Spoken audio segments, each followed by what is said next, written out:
Pakistan minerals investment forum عام غیر ملکی شخصیات کی پاکستان آمد۔ پاکستان منرلز انویسٹمنٹ فورم 2025 غیر ملکی سرمایہ کاروں اور ماہرین کی آمد کا سلسلہ جاری۔ فورم میں شرکت کے لیے ایشین ڈیولپمنٹ بینک کے ڈپٹی ڈائریکٹر جنرل کیتھرین مارش اور چین کی یوان جیولوجیکل سروے سینٹر کا وفد اسلام آباد پہنچ گیا۔ کیتھرین مارش کی جانب سے پاکستان آمد پر خوشی کا اظہار۔ اس عام فورم کے ذریعے معدنی شعبے کی ترقی کے لیے پرامید۔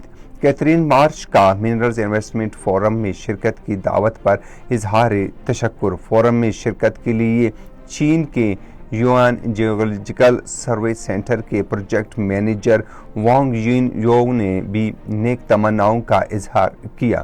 2011 سے پاکستان کے ساتھ اشتراک پر خوشی کا اظہار۔ مستقبل میں مزید تعاون کی فروغ کی امید۔ پاکستان منرلز انویسٹمنٹ فورم چینی، امریکی، سعودی اور دیگر غیر ملکی وفود کی شرکت معدنی شعبے کی ترقی کا نیا باب